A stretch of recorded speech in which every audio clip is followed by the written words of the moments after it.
I'm Atra El-Nashar in Washington. Warning signs for the labor market. Tens of thousands of jobs cut last month.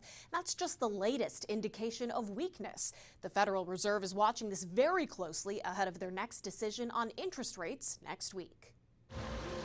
New data about the job market paints a bleak picture for the American worker. The number of layoffs is so high, more than 1.1 million so far this year, the country hasn't seen anything like it since the beginning of the pandemic. Outplacement firm Challenger Gray and Christmas says this is a 54% increase from this point last year. And that's not all. If you look at where the losses came in, it was for firms with headcount under 50. Neela Richardson, chief economist for ADP, says what they observed last month is a canary in a coal mine, the private sector unexpectedly shedding 32,000 jobs.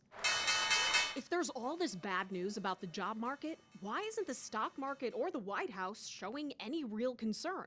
That's nailed on a Fed rate cut for next week. Rate cut hopes next week are on the up. Market's certainly pricing in a 1/4 percentage point rate cut. The odds of an interest rate cut when the Federal Reserve meets next week for its final meeting of 2025 have gone up significantly. Now an 87% probability, according to CME FedWatch. This jobs data adds to the case that of the Fed's two mandates, keeping inflation under control and employment high, the latter is now a bigger worry and calls for lower interest rates to buoy economic activity. Even Treasury Secretary Scott Bessent made this rare admission about the economy. Do you think it's weakening right now? I think that certain sectors are, and maybe it goes back to the reason we need interest rate cuts. Even though high inflation is by no means over, more interest rate cuts are expected after President Trump appoints the next Fed chair early next year.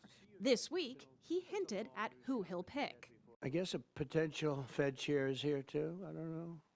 Are we allowed to say that? Potential. He's a respected person, that I can tell you. Thank you, Kevin. The president referring to Kevin Hassett, the current director of his National Economic Council. And Hassett says he's willing to do the job if asked. In Washington, I'm Atra El-Nashar.